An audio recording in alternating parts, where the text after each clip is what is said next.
I couldn't see colors, it was all in gray till you showed me every shade.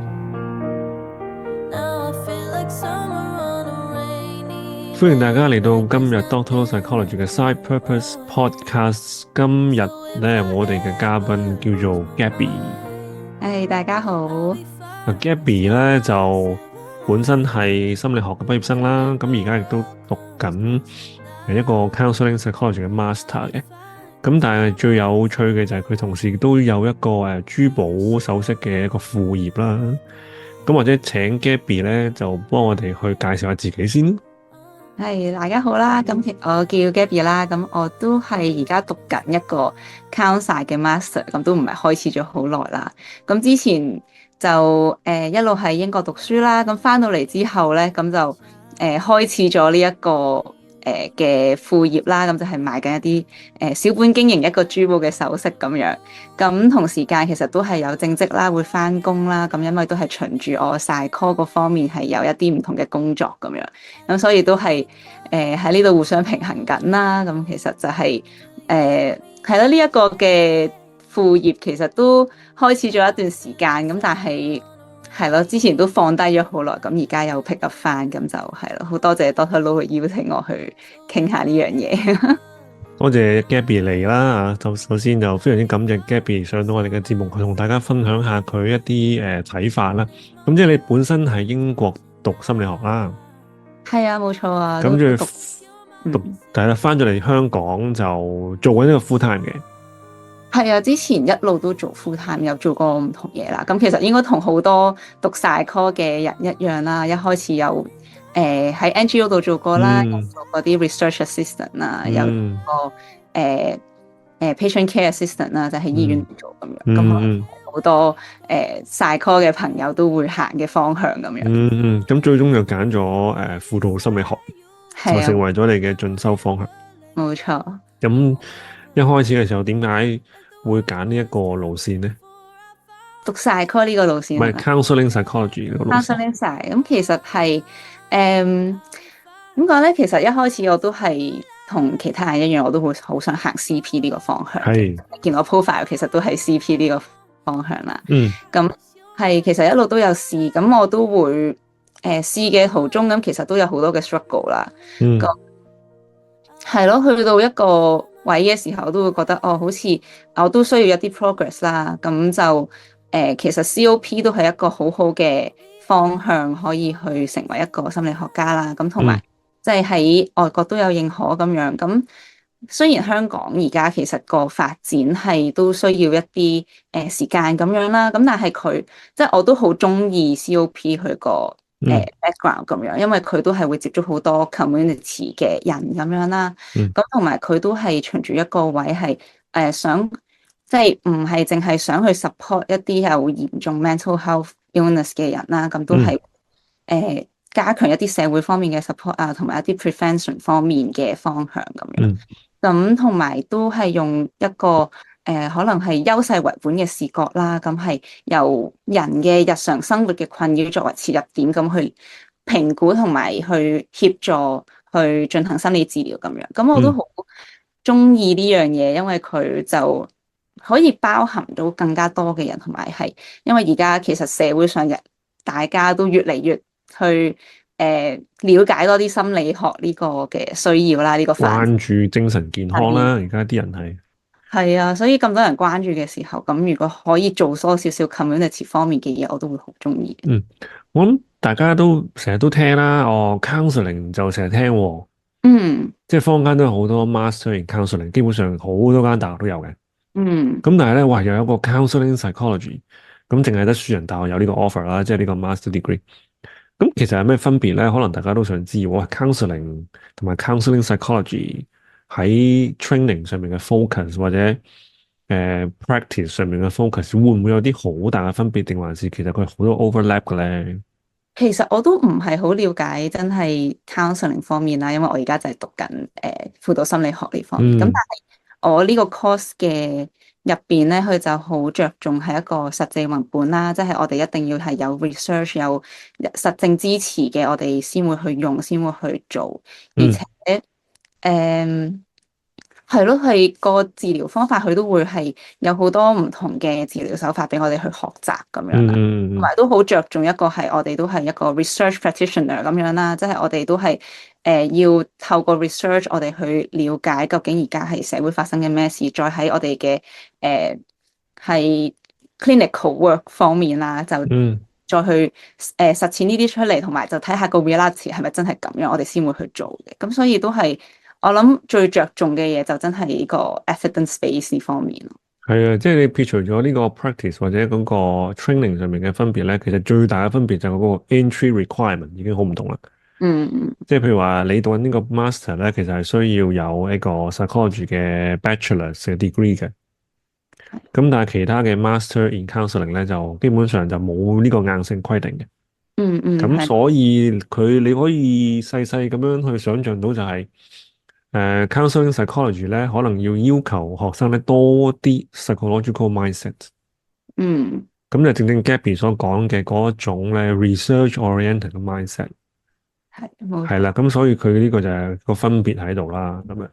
咁嚟緊就讀3年係咪 part time 2年 part time，咁相信都 full time 咁樣讀㗎。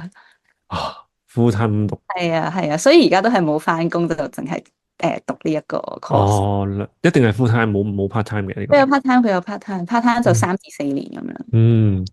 我希望你各位聽眾有啲咩需要知啊？呢個 master program 或者呢一個行業咧，就請你去 DM Gabby 啦，我會擺個 IG 俾你去問問題啊。就我就唔識答啦，問 Gabby 就答得啱。係可以大家交流下，我都係學習階段。係啦，咁希望就好快有好多輔導心理學家啦，喺香港就幫手做一做啲精神健康教育啦，治療啦，甚至乎係介入呢啲工作啦。係因為大家都需要啊，而家係冇錯。係啦，咁而家又講下你嗰個副業咯。喂，點解嗰陣時咧 click 入你嘅 profile 就發現，喂，做珠寶，即係啲珠寶嘅副業，我就覺得而家都好興。因為我見到我平時碌 IG 咧，成日都會有啲咁嘅 feed 俾我啦，即係啲 IG 嗰啲 ad 啊咁樣。咁點解會有個咁樣嘅諗法咧？做珠寶？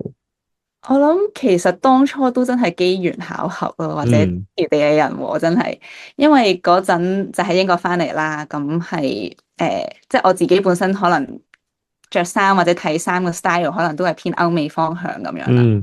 咁嗰陣就係 COVID，我就逼住就翻咗嚟香港啦。咁嗰陣就開始有回復翻，look 下 IG 啦，睇下香港有咩 shop 啊，有咩嘢買啊咁樣啦。咁揾首飾嘅一陣咧，就發現咦，其實嗰陣香港好多 IG shop 全部都係韓國小清新 style 啊，銀色系啊，或者係啲好細粒好 dedicate 咁樣嘅 style。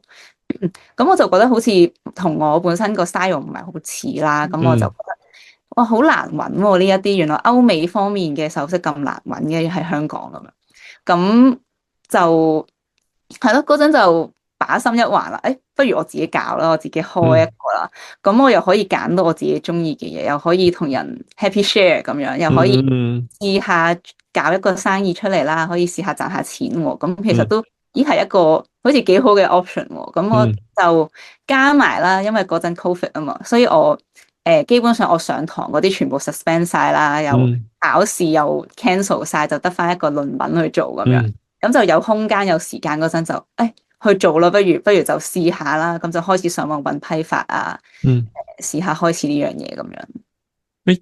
我好有興趣知咧，點樣入㗎？點樣入呢個行業㗎？你有冇自己設計㗎？我冇㗎，其實我覺得難嘅話係因為我完全本身冇呢個 background 嘅。我可能中學啦，我係有讀 VA 咁樣，咁我諗最相類似就已經喺呢度啦。咁就係冇，即係本身就冇自己話識 design 啊，冇呢一方面嘅 background 咁樣。咁其實所以嗰陣就係慢中咁樣衝嘅啫，上網去。可能咁啱嗰陣又係 COVID 咧，所以韓國批發嗰啲咧，啲人都唔可以直接去批發，佢哋就多咗好多係我上網去sell 下自己一啲批發或自己貨咁樣啦。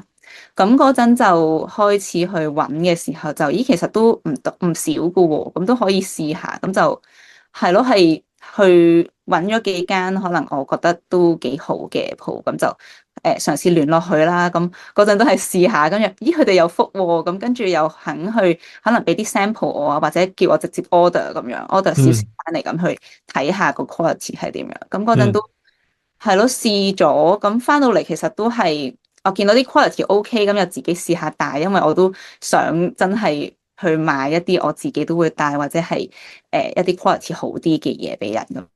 咁自己試下帶一段時間，覺得都幾好，咁就揀咗一啲嘅批發商咁樣，咁就繼續去溝通咁。咁所以其實都係上網入貨啦。係啊係啊，嗰陣喺韓國為主嘅入貨。係啊，冇錯。即係嗰啲物流大叔係咪啊？係啊，類似。點解我會知咧？因為我老婆都係做呢啲嘅。即係我老婆係做嗰啲賣衫，即係有啲 IG shop。係啊係。咁所以佢又有講物流大叔，所以我就知，即係通常都係微信啊揾佢哋啊。係啊，類似。跟住佢就會幫你執晒啲貨啊，跟住就會寄嚟香港咁樣咯。係咯。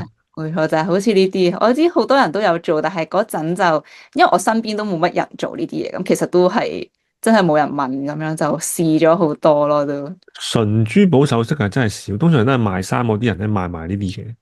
係啊係啊係啊，都衫係好多嘅，一路都知道衫好多，咁但係首飾，所以嗰陣首飾就我都會覺得係一個空間可以發展。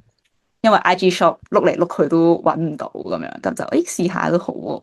即係其實你係 one man band 噶啦，一個人做晒所有嘢噶啦。係啊，影相都係你影噶啦。係啊，冇錯啊。咁你而家仲有冇好 pay 好多 effort 喺呢個 platform 嗰度啊？哦，其實已經少啲啦，係嘛？而家係少咗嘅，我覺得係一開始 start up 嗰陣就真係要多好多 effort。其實即係都想象到好多嘢都係自己一個做，入貨啊、QC 啊、影相、鋪相、宣傳，甚至係同啲客人去溝通，全部都係自己搞。寄貨啦，係啊，仲有寄貨啊、pack 貨，同埋我又好中意咧寄貨嗰陣，我會寫張卡仔俾人嘅。哇！呢個手寫。係手寫咁樣。哦，咁你真係好花時間呢個真係。係啊，所以呢啲都好花時間。咁我諗係一開始我有時間嗰段，即係都好慶幸我嗰陣有時間可以做到呢啲嘢去開始咗呢樣嘢先咯。咁跟住開始咗之後，其實 run 順咗咧。咁雖然我而家其實都唔係真係花好多時間落去，咁但係就已經有個底喺度咧。咁其實你pack 貨啊，同人溝通啊，你已經係set 好晒，你係會點樣去做，或者你係直情覆個 message，你係會有一個template 喺度嗰時咧，其實就順暢咗好多咯。而家點樣生意好唔好啊？而家其實係因為我自己都冇真係花好多時間去 update 間 shop 啦，咁就而家當然冇一開始咁好嘅。係咯係咯，我老婆嗰邊都係啊。係啊係，因為我就咁 po 相，其實都發現我會 po 少咗好多啦。同埋即係佢好難 send，即係好難 extend 到出去啊！呢啲 post 嗰啲嘢。係啊，而家我覺得難咗係 IG 佢又係咁轉個 algorithm 啊，或者係佢而家係入要 reels 啊，跟住佢同佢譬如佢啲字眼啊，啲字眼要點樣去？以前就玩 hashtag 啊嘛。係啊，而家冇 hashtag 啦嘛。係啦，而家冇噶啦，而家就係一定要係 reels 咁樣掟出去啦。咁但係可能我又未有一個時間空間，我可以做 reels 咁樣，我都未研究到可以去合適我自己咁樣去做。係啊，即係要揾到個 format 係合適自己先得。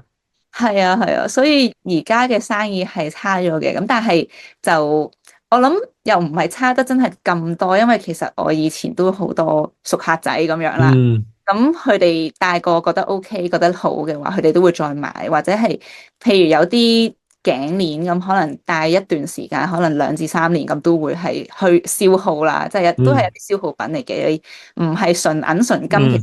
係啲消耗品咁樣啦，咁佢哋都會話其實都好中意呢個款啦，你仲有冇買啊？可唔可以買多條啊？買多2條啊？咁樣，咁嗰啲都係係咯，都會有不斷呢啲客仔翻嚟咁樣。咁啊幾好喎！係啊，即反而咧，仲想問個核心問題咧，就係喂，點解要做一個副業出嚟？即係有咩原因令到喂我諗搵啲嘢搞下啦，唔好淨係翻正職啦？點解會咁樣諗咧？呢個都係一個好好嘅問題。可能我而家諗翻就會係即係嗰下可能就係會覺得搵啲嘢搞下，機緣巧合咁樣去搞啦。咁但係而家諗翻轉頭，我會覺得其實係一個機會，或者係我可以俾多一，因為我本身自己好多唔同興趣嘅，但我就會覺得誒，其實人唔係淨係得一個身份咁樣，係啊，即係可以做好多同我自己本行無關，可能我自己一路朝住一個目標一直衝嘅時候，咦，其實我都可以有一個另一個身份喎，可以都抽自己出嚟咁去睇下，咦，其實究竟自己係想做啲咩咧？或者呢一個其實都係一個空間去俾我去唞一唞，或者係一個意識，令到我可以知道我生活其實有一個唔同嘅範疇咁樣，我可以去 explore 下唔同，即係生活，你生活睇到自己唔同嘅係咯發展緊嘅嘢嘅時候，你都可以有好多唔同嘅範疇，好多唔同嘅可能性咁樣。咁係咯，而家諗翻，我會覺得係有一個咁嘅諗法咯。其實好啱啊，Gabby 講得好啱，就係我哋傳統上嚟講咧，成日會將自己嘅身份咧就 attach 落嗰個 career 嗰度，即係你做乜就等於你係邊個。我係專業人士，所以我咧就係一個 identity 啦。但其實我哋忽略咗好多我哋人咧，其實有好多唔同嘅面向嘅。即係我哋生而為人咧，唔係淨係你係醫生啊，或者你係心理學家，你仲有好多其他人，好多其他種唔同嘅你。咁所以我覺得去發展副業就係俾到我哋咁嘅價值，就係喂，你唔係淨係得嗰個 professional 啊，你唔係醫生咁簡單，你唔係淨係律師咁簡單嘅，你仲係可以係其他嘢嘅。咁呢個就係好多時候就幫我哋去發掘到我哋好多熱情嘅地方，即係熱情所在嘅地方。係，好似你咁啦，你中意靚嘅嘢，珠寶首飾就係你嘅一個副業啦。係，有咩寄望咧？對呢個副業仲有冇啲咩 expectation 啊，或者係 target 啊？哦，絕對有啊，因為我都有講話我自己好多興趣啦。咁其實我都好中意大自然啦，或者係玩水上活動呢啲好中意嘅。我都見到你嘅 IG 度。係啊，都好多呢啲，係好中意貪玩啦。簡單嚟講，貪玩咁樣。咁所以即係首先咧，我都會喺度諗緊個首飾可以點樣去融合呢樣嘢啦。係啊，咁好得意喎呢個。係啊，咁譬如我好中意水，即係海洋咁樣，我都喺度，而家其實都喺度諗緊我個首飾，可能我會再揾其他廠去做，咁就想用一啲可能係環保嘅物料啦，或者佢哋回收翻嚟嘅物料去做一個首飾咁樣，而配合翻可能水上活動。係啊，係啦，好好啊呢個。係啊，即係可能環境保育啦，同埋佢都係可以防水咁樣，咁就可以俾人去帶去玩水咁樣咯。係啦，玩水都要靚噶嘛，都係要有 gear 噶嘛，係咪？係啊，係啊。即係好似網球咧，都有好多網球嘅專屬嘅 jewelry 嘅，譬如話啲咩 tennis bracelet 咧，就係一條手鏈，就係好多粒細細粒嘅鑽石咁樣，成條手鏈都係嗰啲叫 tennis bracelet。咁即係話，其實我即刻諗到呢樣嘢咯，即係所以你嗰個 idea 都好好，即係譬如話玩水喎，咁其實都可以有首飾噶喎，女仔都中意靚噶嘛，係咪？係啊，係啊，而家都有好多防水嘅首飾係俾大家去玩水去睇嘅，咁但係我就即係我因為都係咯，環境保育方面，即係其實我都好想去做到呢樣嘢，所以都係想再深一層，睇下會唔會有啲廠商可以提供到一啲環保物料啊，然後再去傾點樣去做一啲 design 咁樣咯，即係而家最想去做到呢樣嘢。好好喎呢個，我覺得好好嘅 idea，我希望你可以好快咁樣做到呢啲嘢出嚟。咁啊，明年夏天就可以推出市場，而家差唔多冬天就唔玩水噶啦嘛。冬天都可以玩水噶，都可以玩水嘅，原來冬天都可以玩水噶。咁咪要快啲啦，整呢啲咁樣俾啲女仔可以戴下，男仔都得噶喎，男仔都可以整啲俾男仔戴。呀，絕對可以啊！係啊，其實我男仔嘅 market 我都想推嘅，因為都身邊都有好多其實我啲朋友都會同我買嘢咁樣噶，咁就都有啲男仔嘅朋友喺度問我會唔會有啲啱男仔嘅嘢啊？係啊，咁因為我本身嗰啲我揀嗰間批發商啦，咁可能就會 focus 喺金色嘅首飾方面啦，咁但係男仔就係銀色咁樣啦，銀色比較好咁樣啦，咁就係咯，所以呢方面我都係再尋覓緊。咁而家係咯，希望都會有啲時間，即係多翻啲時間可以去投入翻呢樣嘢，就可以揾多少少或者係做多少少咁樣。如果咧有聽緊呢個 podcast 嚟咧，如果有興趣同 Gabby 合作嘅話，佢就揾佢啦，可以 collaborate 一下咯，大家。可以啊，可以。有咩 designer 啊，或者有啲咩對呢方面有研究嘅人啦。係啊，大家可以一齊研究下交流。係啦。嗱，最尾咧 before 呢個 podcast 咧，亦都係一句每個嘉賓都會問嘅。即係如果有啲後生啲嘅，或者唔一定係後生啦，問你喂，其實咧我唔知自己想點噶，我點樣先好似你咁樣咧，好清楚自己知道自己想點，又做下副業啊，又一路咁樣發展下自己嘅 career， 發展得咁有方向感咧，咁你會點樣答佢？我首先會講，其實即係呢個世界好多嘅機會啦，咁可能。即係你覺得我係好有目標、好有方向，其實可能另一方面我都唔係嘅，我都係一路行緊、一路試緊。咁我會講話，其實我覺得大家每個人都會有自己目標、自己方向、自己想做嘅嘢，可能唔止一個，甚至好多好多嘅目標啦，好希望去實踐。咁我覺得呢個都係我呢段路嘅時候得到嘅得着啦，你可能背後會有好多嘅努力啊、辛酸呢一啲，其實真係自己先知咯，其他人係完全明白咁。加埋其實好多嘅壓力啦，無論係社會上嘅壓力啊，自己俾自己嘅壓力啊，甚至其他人嘅聲音啊，我覺得大家都真係好需要一個空間啦，一樣嘢、一件事去令到自己抽離少少，或者去退後一步睇翻自己，究竟自己係緊張啲咩，重視啲咩，自己嘅生活，我嘅期望係點樣呢？去了解翻自己，揾翻自己先咯。我覺得有翻自己嘅生活，揾翻自己呢樣嘢係真係好緊要，而且每個人都真係好唔同嘅。咁所以如果話去有一個寄語俾大家，我會覺得係好希望大家可以好純粹咁揾翻一個自己屬於自己嘅空間，好誠實咁去理解、去了解翻自己係點樣先咯。所以可能真係有啲嘢諗到嘅，想做嘅，有一個空間、一個機會去做嘅話，就係去做啦。咁就係我覺得呢個就係可能就係一個發現自己嘅機會咯。呢個係亦都係我好同意嘅嘢，亦都係一個核心嘅問題。好多時候我哋迷失咧，就係因為冇咗個自己，即係唔知自己中意啲咩，或者乜嘢對自己係最重要嘅。有時候可能咧太過依賴人哋啦，或者太過依賴人哋嘅意見咧，咁樣反而會令到自己迷失自己。核心就好似 Gabby 所講咧，揾翻自己。呢個係好，呢個我覺得係一個 life lesson。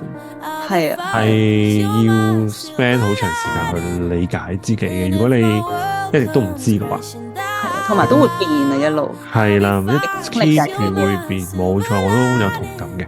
係啊，咁咧今日咧就好多謝 Gabby 為我哋分享啦。咁有咩我 po 咧會寫晒 Gabby 嗰啲 Instagram 啊，嗰啲 account 啊，如果有咩需要揾佢嘅咧就揾佢啦。咁啊，多謝 Gabby 嚟分享你嘅人生嘅歷程啦。咁我哋就下期再見。好啊，多謝你邀請。拜拜。拜拜。